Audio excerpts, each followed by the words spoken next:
आज ये जानेंगे कि क्या पढ़ना है और क्या नहीं पढ़ना है, क्योंकि इस चैप्टर से बहुत सारे टॉपिक्स को डिलीट किया गया है। तो इसमें सबसे पहली बात आप लोग ये जान लीजिए कि प्लानिंग कमीशन, ठीक है, प्लानिंग कमीशन के बारे में डिलीट कर दिया गया है और 5 ईयर प्लान, तो ये दो चीज़ आपका डिलीटेड है, ठीक है। तो अब आपको अच्छा से समझ में आ गया होगा कि बीच का जो पोर्शन है आपका इस चैप्टर का वो डिलीट हो गया। लेकिन हाँ, बोर्ड में आपसे ये जरूर पूछेगा कि प्लानिंग कमीशन क्या है और उसको क्या चेंज कर दिया गया, प्लानिंग कमीशन को किस चीज़ में बदल गया था, उसका ऑब्जेक्टिव क्या है, तो ये सब चीज़ पूछेगा। तो ये सारी चीज़ों के बारे में आज हम लोग डिस्कस करेंगे। Hey guys, this is Roshan and welcome back to another video of Roshanpedia. Let's get started.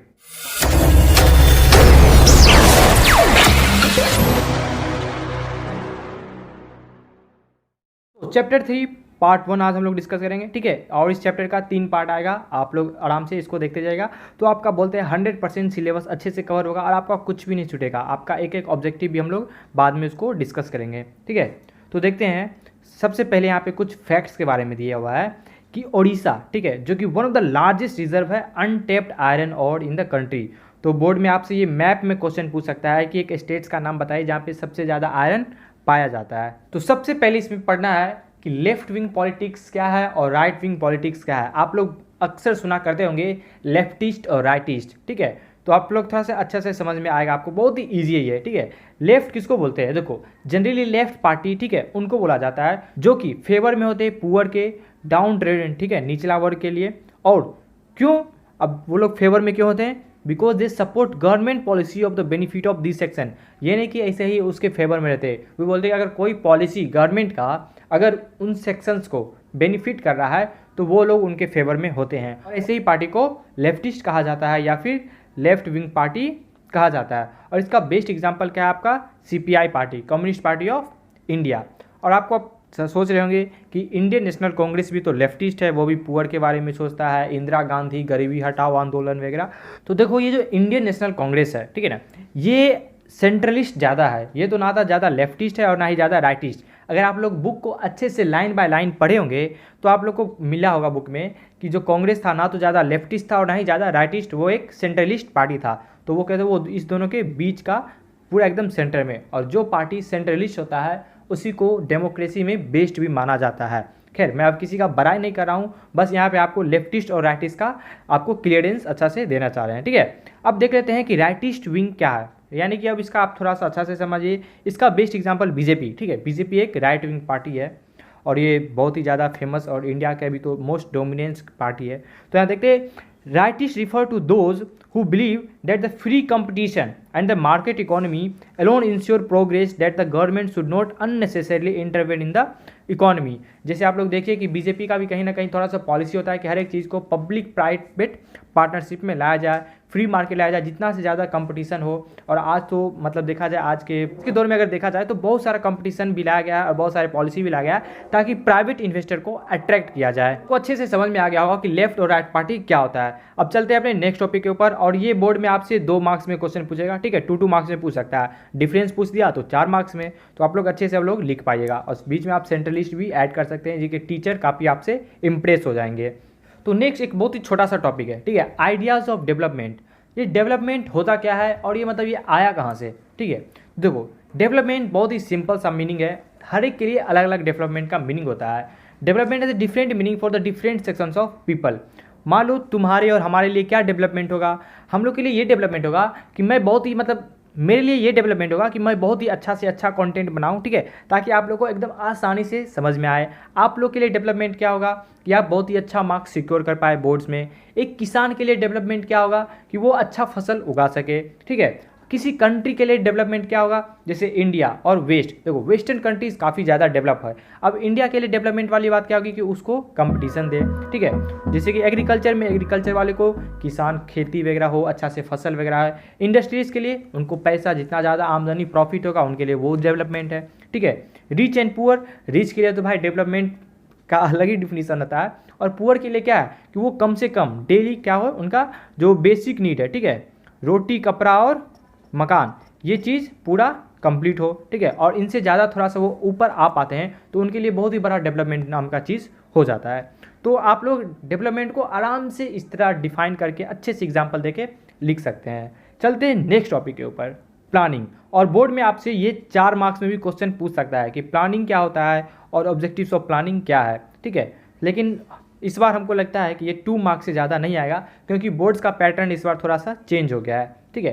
तो देखते हैं प्लानिंग। प्लानिंग बहुत ही सिंपल है, ठीक है। अगर देखें तो प्लानिंग क्या है, एक प्रोसेस है जिसमें एक सेंट्रल अथॉरिटी, अब हम लोग प्लानिंग यहाँ पे किस चीज़ के लिए बात कर रहे हैं, किसी भी कंट्री के लिए, ठीक है, एक देश के लिए। तो प्लानिंग क्या है, एक प्रोसेस है जो कि सेंट्रल अथॉरिटी सेट करता है। क्या सेट करता है, a set of target, a specified set of policies and program to achieve it within the specific period of time। यानी कि अब जैसे कि इंडिया को 5 ट्रिलियन, ठीक है, 5 ट्रिलियन का इकोनॉमी बनना है, तो उसके लिए सेंट्रल अथॉरिटी क्या करेगी, एक टारगेट बनाएगी कि 5 ट्रिलियन का हमको इकोनॉमी बनना है। अब उसके लिए कुछ पॉलिसी लाया जाएगा, कुछ प्रोग्राम्स को भी लाया जाएगा, ताकि उसको एकदम बिल्कुल स्पेसिफाइड पीरियड ऑफ टाइम में अचीव कर लिया जाए। जैसे कि मान लो 2022 तक इंडिया 5 ट्रिलियन इकोनॉमी का टारगेट रखता है, उसको अगर अचीव कर लेता है, इस प्लानिंग को वेल एग्जीक्यूटेड प्लानिंग कहते हैं हम लोग, ठीक है। तो आप लोग को अच्छे से समझ में आ गया होगा कि प्लानिंग क्या होता है। अब चलते हैं ऑब्जेक्टिव्स ऑफ प्लानिंग, ठीक है। अब प्लानिंग क्यों करना पड़ता है, वाई प्लानिंग, ठीक है। तो इसका आंसर बहुत ही सिंपल से देखते हैं, टू मेक इकोनॉमी सेल्फ रिलियंट। अगर हम लोग किसी भी कंट्री का प्लानिंग जो किए हैं, जैसे ये अगर हम इसको अचीव करते हैं तो हम लोग इकोनॉमी को कितना सस्टेन कर लेंगे, सेल्फ रेलिएंट हो जाएंगे। सेल्फ रेलिएंट का अगर आज के लैंग्वेज में बोले सीधा सीधी तो आत्मनिर्भर, ठीक है, हम लोग सेल्फ रेलिएंट बन जाएंगे। नेक्स्ट देखिए, to self generating through the planned strategy, जो स्ट्रेटजी हम लोग बनाएंगे, ठीक है, जो पॉलिसी होगा, जो प्रोग्राम होगा, ठीक है, उससे जरिए हम लोग क्या पाएंगे कि वो हम लोग कुछ ही चीज़, ठीक है, हम लोग खुद ही सब चीज़ को जनरेट कर पाएंगे। मतलब समझ रहे हो ना कि मतलब आसानी से हम लोग अपने ऊपर ही डिपेंड रह सकते हैं, अपने से सारा काम कर सकते हैं। To activate distributive justice among various sectors of economy, ठीक है। अब ये नहीं कि सिर्फ एक प्राइवेट सेक्टर, ठीक है, सिर्फ प्राइवेट सेक्टर ग्रोथ कर रहा है, या फिर अगर हम देखें तो सिर्फ एग्रीकल्चर सेक्टर ग्रोथ कर रहा है, नहीं, ऐसा बिल्कुल नहीं होना चाहिए। अगर हम प्लानिंग करते हैं तो हम लोग बिल्कुल याद रखें, बिल्कुल ध्यान रखें कि जो भी जस्टिस मिले, जो भी डेवलपमेंट हो, ठीक है, वो बिल्कुल इक्वल हो और हर एक सेक्टर्स ऑफ इकोनॉमी को पहुँचे। तो ये सारा मेन ऑब्जेक्टिव्स होता है प्लानिंग का। अब नेक्स्ट टॉपिक के ऊपर चलते हैं, प्लानिंग कमीशन। जैसा कि बताया कि ये टॉपिक आपका डिलीट कर दिया गया था, ठीक है, और 5 ईयर प्लान भी डिलीट कर दिया था, लेकिन इसका डिफिनीशन पूछ सकता है, कब आया था, क्या क्या चेंज हुआ, वो सब जरूर पूछेगा, ठीक है। और बोर्ड्स के इस बार सैम्पल पेपर में देखो ये जो ऑब्जेक्टिव डाले ये पूछा भी है, तो देखिए आप लोग के लिए कितना बेहतरीन कॉन्टेंट आ रहा है यहाँ पे, ठीक है। तो देखते हैं planning commission. So planning commission was formed on 15 मार्च, याद रखिएगा, एकदम सिंपल है, ठीक है। 15 मार्च को प्लानिंग कमीशन का फॉर्मेशन होता है, और it was replaced by policy commission, जिसको आज हम लोग नीति आयोग कहते हैं, ठीक है। किस चीज़ से रिप्लेस कर दिया गया था, पॉलिसी कमीशन से। अगर बोर्ड में आप लोग से अगर कहीं पॉलिसी कमीशन आता है तो आप लोग ध्यान रखिएगा कि ये चेंज कर दिया था प्लानिंग कमीशन को, ठीक है। और ये कब से इफेक्टिव है, 1 जनवरी 2015 से। और इसको गवर्नमेंट का थिंक टैंक भी कहा जाता है, ठीक है, think tank of the union government, जो सेंट्रल गवर्नमेंट है उनका ये थिंक टैंक है, ठीक है, थिंक टैंक भी कहा जाता है। और यहाँ पे अगर बात लेते हैं फर्स्ट चेयरपर्सन, सिंपल से आप लोगों को पता है कि प्लानिंग कमीशन का चेयरपर्सन कौन होता है, पीएम, ठीक है, पीएम होते हैं प्लानिंग कमीशन के चेयरपर्सन। तो पहले चेयरपर्सन यानी कि पहले पीएम जवाहरलाल नेहरू।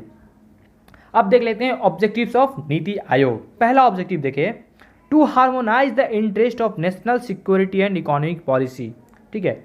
सेम है, देखो प्लानिंग कमीशन को पॉलिसी कमीशन में बदल दिया गया और ये नीति आयोग बन गया। अभी नीति आयोग का क्या ऑब्जेक्टिव है, इसका ये ऑब्जेक्टिव है कि जो भी सिक्योरिटी और इकोनॉमिक पॉलिसी बने वो हार्मोनाइज हो और उनके इंटरेस्ट के बेसिस पे हो, ठीक है। सेकेंड क्या है, to prepare strategic and long term framework of policy and programme, जैसे कि 5 ईयर प्लान बनता था, ठीक है।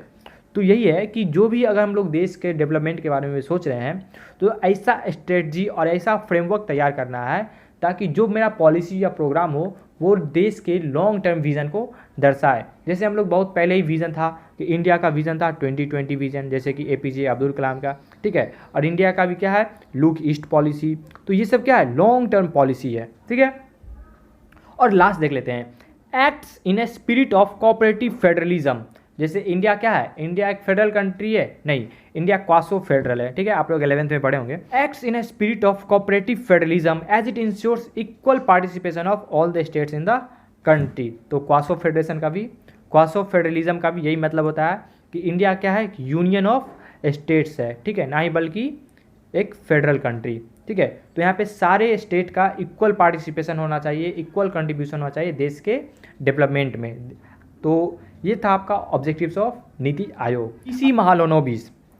पीसी महालनोबिस कौन थे? ठीक है, he was the architect of the second 5 year plan. Second 5 year plan के आर्किटेक्ट पीसी महालनोबिस थे। ठीक है, प्रशांता चंद्रा महालनोबिस। और he was an Indian scientist and the statistician, और ये बहुत ही ज़्यादा फेमस थे। और इन्हीं के चलते ये मतलब एक फाउंड किए, एक इंस्टीट्यूट को फाउंड किए जो कि वर्ल्ड लेवल पर फेमस है, इंडियन स्टैटिस्टिकल इंस्टीट्यूट। तो ये सब चीज़, ठीक है, ये हो गया आपका, ठीक है, कि इसको फाउंड कौन किया था, और सेकेंड 5 ईयर के आर्किटेक्ट पीसी महालनोबिस है। ये आपसे ऑब्जेक्टिव्स के तौर में पूछ सकता है। तो फर्स्ट पार्ट में हम लोग डिस्कस किए थे कि लेफ्टिस्ट क्या होता है, राइटिस्ट क्या होता है, यानी कि left wing party, right wing party, central wing party, planning commission, policy commission, NITI Aayog, उनके ऑब्जेक्टिव्स, और पीसी महालनोबिस के बारे में भी हम लोग डिस्कस किए थे। इस पिक्चर से आप लोग काफ़ी रूबरू होंगे। बुक में आपका ये पिक्चर दिया हुआ है, फूड क्राइसिस इन बिहार। और ये जो फूड क्राइसिस आया था बहुत ही तहस नहस कर दिया गया था बिहार के लोगों के लिए। भूखमरी, अकाल, आपदा, जो बोल लीजिए, जो एकदम परेशानी था, ठीक है, खतरनाक परेशानी था। कहीं बाढ़ तो कहीं सूखा, ठीक है, कहीं एपिडेमिक्स है, कहीं अभी तो देखो प्रेजेंट में पैंडेमिक है। तो आज हम लोग बात करेंगे फूड क्राइसिस के बारे में। बोर्ड्स में फूड क्राइसिस इन बिहार से आपका ये 4 मार्क्स का क्वेश्चन आएगा, ठीक है, एकदम ध्यान रखिएगा, उससे ज़्यादा एकदम नहीं आएगा, ठीक है। और इस बार बोर्ड्स में आपको बहुत ही अच्छा सा ऑप्शंस अवेलेबल है, बहुत सारे क्वेश्चन के लिए और दिया हुआ है, तो आप लोग आराम से अपने जो पसंदीदा क्वेश्चन है उसको देखकर लिख सकते हैं। तो यहाँ हुआ क्या था, जो यहाँ पे क्या हुआ था देखते हैं हम लोग। A near famine like situation, famine जैसा सिचुएशन हो गया था। आप लोग समझिए, बहुत ही डिफ़िकल्ट होता है। जब आप पर बीतेगा तो आपको पता चलेगा कि मतलब किस तरह से जीना मुश्किल हो जाता है। लोग इस जी नहीं पाते हैं, उसी के चलते सुसाइड कर लेते हैं, आत्महत्या कर लेते हैं। तो बहुत सारा ऐसा रीज़न्स है जो कि लोग को मजबूर कर देता है। तो यही एक ऐसा बहुत ही विपत्ति, आपदा वाला सिचुएशन बन गया था बिहार में ड्यूरिंग द 1960s, ठीक है, लेट 1960s में। 9 district producing less than half of their normal output.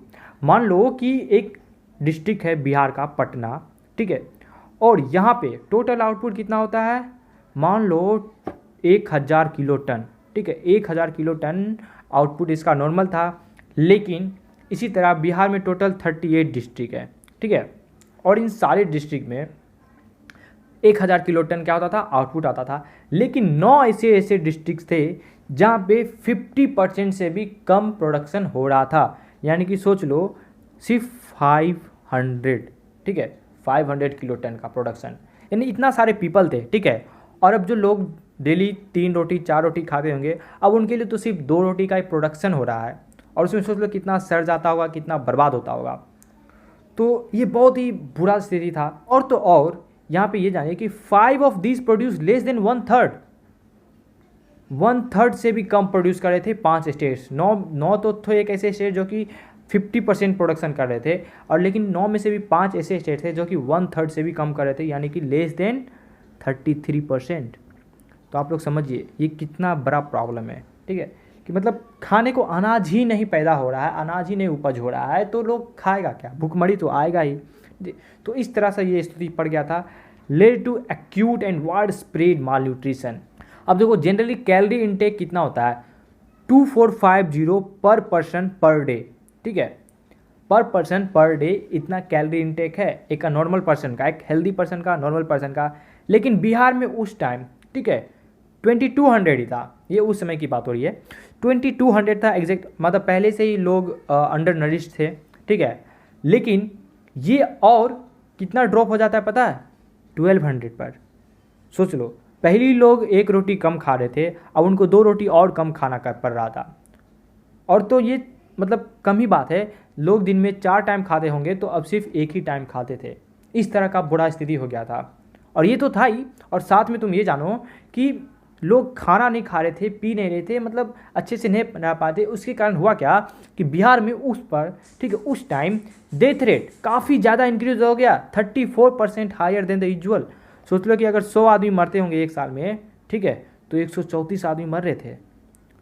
क्या स्थिति हो गया होगा, सोचो परिवार पर क्या बीतता होगा, ठीक है। Food prices hit high when compare to other states. पूरे स्टेट जो कि भारत में थे उन सब से प्राइस बहुत ही ज़्यादा हाई चला गया। एक तो ऑलरेडी तुम जान रहे हो कि एक्यूट है, ठीक है, शॉर्टेज ऑफ फूड है, और उसके बाद क्या हुआ, प्राइस हाई। जहाँ पे देखो, जहाँ पे डिमांड ज़्यादा रहता है तो प्राइस हाई हो जाता है। तो डिमांड ज़्यादा क्यों होगा, क्योंकि यहाँ पे कम फूड है, और जब शॉर्टेज है तो उसका डिमांड हाई हुआ प्राइस हाई हो गया। ठीक है, अब थोड़ा सा इकोनॉमिकल बात है बट ये फैक्ट है। ठीक है, तो इसके कारण बहुत सारे लोग अफोर्ड नहीं कर पा रहे थे। वीट और राइस जो कि मेन फूड है, स्टेपल फूड है नॉर्थ इंडिया का, और खासकर बिहार में यही लोग ज़्यादा खाते हैं, उसका का प्राइस 2 गुना या उससे ज़्यादा पड़ गया था। तो आप लोग सोचिए कि गरीब लोग उसको कहाँ से अफोर्ड कर पाएंगे। और उस समय की जो सरकार थी बहुत ही बुरा स्टेप लेती है, जोनिंग पॉलिसी। ये आपसे बोर्ड में बहुत इंपॉर्टेंट ये पूछता है, जोनिंग पॉलिसी रिलेटेड किससे है और किस स्टेट से है। तो जोनिंग पॉलिसी को लाया था। अब जोनिंग पॉलिसी क्या होता है कि इंटर स्टेट ट्रेड नहीं होगा, यानी एक स्टेट से दूसरे स्टेट में ट्रेड नहीं होगा, इस पर रोक लगा दिया जाता है। तो zoning policy prohibited trade of food across states and thus reduce the food ability in the state. अब देखो, कोई दूसरे जगह से फूड ला भी नहीं सकता है, एक तो ऐसे ही फूड है नहीं और दूसरी जगह से ला नहीं सकता है। ये बताओ, मतलब ये सरकार क्या कर रहा था, लोग को मार ही रहा था ना, गरीब को मार रहा था। और जो भी आया है आज तक गरीब को मारता ही है। कोई भी मतलब ऐसा गवर्नमेंट अभी तक नहीं दिखा है इंडिया में कि जो गरीब के लिए, ठीक है, बहुत ही अच्छा स्टेप लिया जाए। छोटा छोटा चीज़ ले आता है और अपने आप को बहुत बड़ा दिखाता है। तो ये सब बहुत ही बुरा स्थिति हो गया था। और यही सब सिचुएशन के कारण क्या होता है कि सबसे ज़्यादा पूरे सेक्शन ऑफ द सोसाइटी को सफ़र करना पड़ता है। तो ये था फूड क्राइसिस ऑफ बिहार। तो चलते हैं ग्रीन रेवोल्यूशन। ग्रीन रेवोल्यूशन क्या था, ठीक है, कोई भी अगर इस तरह का रिवोल्यूशन मूवमेंट होता है तो हम लोग उसके बारे में डिफिनीसन देखते हैं, फैक्ट्स देखते हैं, एडवांटेजेस देखते हैं, डिसएडवांटेजेस देखते हैं। तो ग्रीन रिवोल्यूशन का भी आप लोग अगर बोर्ड में अगर आता है, आप लोग ये 4 चीज़ लिख दीजिएगा, आपको 6 मार्क्स में 6 मार्क्स मिलेगा। तो सबसे पहले हम लोग डेट देख लेते हैं। तो इसको लॉन्च किया गया था 1967 में, ठीक है, 1967 में इसको लॉन्च किया गया था। और ये इसलिए लाया गया था ताकि एक रिवोल्यूशन लाया जाए एग्रीकल्चर सेक्टर में, ठीक है, और स्पेशली व्हीट एंड राइस। और ये देखो, ये कब लाया गया था, बिहार फूड क्राइसिस के बाद। आप लोग को थोड़ा से समझ आएगा कि भारत में लोग को लग रहा था कि अब खाने को, ठीक है, मतलब फूड नहीं है, तो इसीलिए एक रिवोल्यूशन को स्टार्ट किया गया। और ये बहुत ही मेसिव ड्रास्टिक चेंज लाया गया, ठीक है। अब देखते हैं क्या क्या फैक्ट्स है। ये था आपका छोटा सा डिफिनीसन, और आप लोग ये सारे चीज़ को अगर एक समराइज करके भी आप अपना डिफिनीसन लिख सकते हैं। फैक्ट्स क्या, HYV सीड्स का इस्तेमाल किया गया, use of high yield varieties seeds, ठीक है, विच इंक्रीज द प्रोडक्शन। यही एकमात्र चीज़ था जो कि प्रोडक्शन को 2 गुना 3 गुना कर दिया था। खैर और भी कुछ चीज़ें थे जो कि प्रोडक्शन को सही रखने में काम आया। क्या था वो, साइंटिफिक इरिगेशन। पहले लोग सिर्फ हल से खेती करते थे, बैल वगैरह से, लेकिन अब साइंटिफिक मेथड्स चल रहा था, scientific methods of irrigation use हो रहा था। फर्टिलाइजर्स यूज़ कर रहे थे, पेस्टिसाइड्स यूज कर रहे थे। ये सब चीज़ को क्या किया कि हमारी फसल के क्वालिटी को भी इन्हांस कर दिया। तो इस तरह से क्या हुआ कि जो मतलब एक तो प्रोडक्शन हाई हो गया और वो क्वालिटी भी था। तो अब क्या हुआ कि अब लोग मतलब फूड अवेलेबिलिटी क्या हुआ कि पूरे देश में बढ़ गया। हम लोग देखेंगे एडवांटेज। पहला एडवांटेज क्या होगा, फूड अवेलेबिलिटी जो था पर पर्सन पूरे इंडिया में, पूरे स्टेट में, पूरे कंट्री में बहुत ही ज़्यादा बढ़ गया। और स्पेशली पंजाब, हरियाणा और वेस्टर्न यूपी, ठीक है, ये स्टेट में काफ़ी ज़्यादा ह्यूज इंक्रीज दिखा। और ये सारे स्टेट देखो तो आज एग्रीकल्चरली प्रोस्पेरस हैं, ठीक है।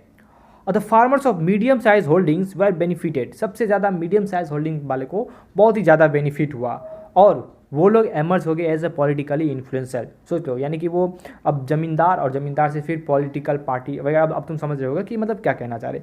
तो ये सारा चीज़ एडवांटेजेस था ग्रीन रेवोल्यूशन का। और भी आप अपने अच्छे से लिख सकते हैं क्योंकि इसमें बहुत सारा पॉइंट है, लेकिन आपको ऐसा पॉइंट बता रहे हैं जो कि आप शायद नहीं जानते होंगे। लिमिटेशंस को भी देखते हैं, ठीक है। It led to polarisation between classes and regions. अब हुआ क्या, देखो जैसे बात करें हरियाणा, वेस्टर्न यूपी और पंजाब, यानी कि ये तीन एरिया ही बहुत ही ज़्यादा प्रॉस्पेरस हुआ, ठीक है, इन एग्रीकल्चर ही, ठीक है। और बाकी का जो स्टेट था वो उतना ज़्यादा सक्सेसफुल नहीं हो पाया। तो क्या हुआ कि एक डिवीज़न क्रिएट हो गया, एक पोलराइजेशन हो गया कि बस इस एरिया में क्या है, ज़्यादा फसल हो रहा है। Only few states as mentioned have become prosperous while others remain backward. इसको भी लिखना है। और लास्ट लिखेगा कि the poor farmers remained neglected. क्यों, क्योंकि वो फर्टिलाइजर्स को अडॉप्ट नहीं कर सकते थे, पेस्टिसाइड्स को नहीं ले सकते थे, साइंटिफिक मेथड्स ऑफ इरिगेशन को भी यूज़ नहीं कर सकते थे। तो इन सब चीज़ के कारण क्या हुआ कि जो पुअर फार्मर थे वो वैसे के वैसे ही रह गए, और जो उनसे थोड़ा मीडियम या लार्ज स्केल मतलब वो फार्मर थे जिनका थोड़ा सा बहुत बड़ा ज़मीन था, तो वो सब क्या हुए कि वो ज़्यादा प्रोस्पेरस हो गए। तो ये था limitations of green revolution. Part 3 में हम लोग पढ़ने वाले हैं वाइट रेवोल्यूशन, ठीक है। और वाइट रेवोल्यूशन में भी हम लोग एक और चीज़ पढ़ेंगे इन डेप्थ में, ऑपरेशन फ्लड, ताकि हमारा बोर्ड में क्वेश्चन आए तो कुछ भी नहीं छूटे। तो जैसे हम लोग लास्ट रेवोल्यूशन को डिस्कस किए थे कि क्या क्या चीज़ देखना है, उसी सारी चीज़ों को आज यहाँ पे भी डिस्कस करेंगे, ठीक है। तो देखते हैं वाइट रेवोल्यूशन, यानी कि सबसे पहले डेफिनेशन, कोई भी रेवोल्यूशन आता है, कुछ भी कहीं पे आता है तो उसका सबसे मोस्ट इंपॉर्टेंट वो चीज़ है क्या। तो देखते हैं वाइट रेवोल्यूशन क्या है, ठीक है। तो white revolution in Gujarat was started by Verghese Kurien, और इनको मिल्कमैन ऑफ इंडिया कहा जाता है। आप लोग अच्छे से इसको ध्यान रखिएगा, वर्गीस कुरियन, ठीक है, मिल्कमैन ऑफ इंडिया, जो कि स्टार्ट किए थे वाइट रेवोल्यूशन को। कहाँ से स्टार्ट हुआ था? गुजरात से। मैथ में भी ये क्वेश्चन पूछ सकता है। He launch the Gujarat cooperative milk and marketing federation limited and thus this lead to the further launch Amul. और इसके चलते ही जो Gujarat cooperative milk and marketing federation limited start किया गया था, किनके द्वारा? मिल्कमैन ऑफ इंडिया, यानी कि वर्गीस कुरियन। हाल ही फिलहाल में उनका देहांत भी हो गया है। तो उन्हीं के चलते ये जो अमूल रेवोल्यूशन आया, ठीक है, अमूल इसी के कारण एक कंपनी बन पाया, ठीक है। So Amul pattern become a uniquely appropriate model for rural development and poverty alleviation, spurring what has come to be known as the white revolution, ठीक है। जो अमूल का एक पैटर्न था, कैसा पैटर्न है आप लोग अच्छे से जान रहे हैं, ठीक है, कि सेंटर है, वहाँ पे दूध आता है, डिस्ट्रीब्यूट होता है, प्रोडक्ट्स बनता है, तो लोगों के पास कैसे दूध अब ज़्यादा मिल पा रहा था। तो यही सारा चीज़, ठीक है, क्या किया कि रूरल डेवलपमेंट बहुत ज़्यादा किया लोग, क्योंकि लोग अब क्या करते हैं, उनको न्यूट्रिशन मिल रहा था और खासकर इससे इनकम जनरेशन भी हो रहा था। तो क्या हुआ कि पॉवर्टी एलिवेशन हुआ, और यही सारा चीज़ जो स्पर्ड हुआ, जो फ्लरिश्ड हुआ, जो रूरल डेवलपमेंट किया, इसी सारे चीज़ को हम लोग क्या कहते हैं? वाइट रेवोल्यूशन कहते हैं। यहाँ पे हम लोग देखते हैं ऑपरेशन फ्लड, ठीक है। ऑपरेशन फ्लड एक पार्ट था वाइट रेवोल्यूशन का, तो आप लोग अच्छे से याद रखिएगा, ठीक है। ये क्या है? एक पार्ट है। ऑपरेशन फ्लड लॉन्च इन 1970, याद रखिएगा डेट, 1970 में इसको लॉन्च किया गया था। और this was the world's largest dairy development programme. आज तक दुनिया में ऐसा कोई भी इतना बड़ा लार्ज लेवल पे डेयरी प्रोग्राम लॉन्च ही नहीं हुआ था, और ये इंडिया में पहली बार हुआ। और यही चीज़ इंडिया को फ्लरिश कर दिया, और इसी चीज़ को हम लोग ऑपरेशन फ्लड भी कहते हैं। नेशनल मिल्क डे, ठीक है, national milk day is dedicated to doctor Verghese Kurien who was the architect of Operation Flood. तो आप लोग से ये भी पूछ सकता है कि आर्किटेक्ट ऑफ ऑपरेशन फ्लड कौन है, तो आप लोग आराम से अब लिखिएगा डॉक्टर वर्गीस कुरियन, ठीक है। एडवांटेजेस 2 मार्क्स से ज़्यादा नहीं पूछ सकता है, डिफिनीशन भी 2 मार्क्स से ज़्यादा नहीं पूछ सकता है। आप लोग वहाँ पे ऑपरेशन फ्लड भी डाल दीजिएगा, वाइट रेवोल्यूशन भी डाल दीजिएगा, मिल्कमैन डाल दीजिएगा, वर्गीस कुरियन के बारे में डाल दीजिएगा, आर्किटेक्ट डाल दीजिएगा, तो कोई टीचर नहीं होगा जो आपका मार्क्स नहीं काटेगा। इतना वो टीचर भी खुद होता है, अरे वाह बच्चा के पास तो नॉलेज है, ठीक है। तो यहाँ पे भी देख लेते हैं एडवांटेजेस क्या था। तो with in 30 years operation flood double the milk available पर पर्सन इन इंडिया। सोच लो, यानी कि अगर कोई पर्सन उस टाइम, ठीक है, अगर सिर्फ 1 गिलास दूध पीता था, ठीक है, तो अब क्या कर पा रहा था, वो 2 गिलास दूध पी पा रहा था, मतलब उसके पास अवेलेबल था 2 गिलास का। तो ये बहुत ही ज़्यादा समझ लार्ज स्केल अचीवमेंट, ठीक है, बहुत ही बड़ा अचीवमेंट था इंडिया के लिए, इंडिया जैसे पुअर कंट्री के लिए, ठीक है। और तो और it brings consumer and producer closer by eliminating middleman. अब जैसे क्या होता था, एक दूध दोने वाला होता था, दूसरा उसको पहुंचाता था, और तीसरा बायर होता था। लेकिन अब मिडिल मैन का काम नहीं रह गया, ठीक है। अब डायरेक्टली जो दूध आ रहा था उससे डायरेक्टली लोग उसको खरीद पा रहा था, या बोल सकते हो कि सब क्या कर रहा था, सेंटर पे जाता था, देता था दूध, और लोग वहीं से डायरेक्टली बाय करते थे। तो यहाँ पे क्या हुआ कि कॉस्ट कम पड़ गया और बेनिफिट भी ज़्यादा हुआ था। तो इस तरह से मतलब क्या हुआ कि मिडिल मैन का जो एलिमिनेशन हुआ, इससे प्रोड्यूसर और कंज्यूमर बहुत ही ज़्यादा क्लोज हो गए, ठीक है। लेकिन हर एक चीज़ का एडवांटेज होता है तो कहीं ना कहीं लिमिटेशंस भी होता है, तो हम लोग लिमिटेशन के बारे में भी देख लेते हैं। लेकिन उससे पहले यहाँ पे इस पिक्चर को देखिए, ठीक है, यहाँ पे हमारी गौ माता है, और ये कौन है, ये है वर्गीस कुरियन, ठीक है। और ये अमूल का मोस्ट फेमस, यानी कि ऑपरेशन फ्लड के बाद जो Gujarat cooperative milk federation limited launch हुआ था, उसी के तहत जो अमूल आया था, उसी का ये बहुत ही प्रीमिनेंट लोगो है। आप लोग एकदम सुने होंगे, अटरली बटरली डिलीशियस अमूल, ठीक है, अमूल दूध पीता है इंडिया। तो लिमिटेशंस भी देख लेते हैं, ठीक है। और ये भी बहुत ही ईजी है, हर एक चीज़ का अगर एडवांटेज होता है तो कहीं ना कहीं उसका डिसएडवांटेज भी होता है। तो इम्फेसिस और इम्पोर्टेड ब्रीड्स, ठीक है, क्या होता था कि इम्पोर्टेड ब्रीड्स यानी कि बाहर के ब्रीड्स को, जैसे कि आजकल आप लोग अगर बेस्ट एग्जांपल देखा जाए तो डॉग, देखो तो डॉग ज़्यादातर लोग इंडियन ब्रीड का नहीं बल्कि फॉरेन ब्रीड का लेते हैं, उसको डोमेस्टिकेट करते हैं।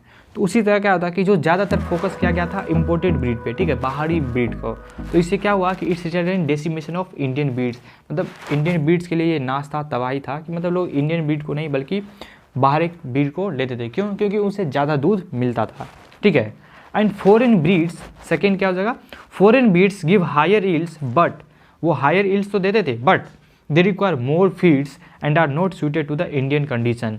उनको तो सबसे पहले देखो ज़्यादा खाना चाहिए होता था, और दूसरा दूर उनको क्या इंडियन कंडीशन पसंद नहीं था, मतलब इंडियन कंडीशन के लिए वो फिट नहीं बैठते थे। तो ये कुछ लिमिटेशंस था जो कि शायद आपको कहीं मिलेगा भी, ठीक है। तो ये हमारा पूरा रहा ऑपरेशन फ्लड और वाइट रेवोल्यूशन। तो ये टॉपिक आपको अच्छे से समझ में आया होगा। अगर अभी भी आपको कुछ भी डाउट है तो नीचे कमेंट बॉक्स में जरूर पूछिए। अगर पीडीएफ पढ़ने वक्त कुछ भी प्रॉब्लम होता है तो आप डायरेक्टली, ठीक है, यहाँ पर क्लिक कर कर वॉच कर सकते हैं। और हम लोग टेलीग्राम पे भी आ गए हैं, तो हमारे टेलीग्राम चैनल को भी आप लोग सब्सक्राइब कर सकते हैं। Hey guys, thank you for watching my video and bye bye.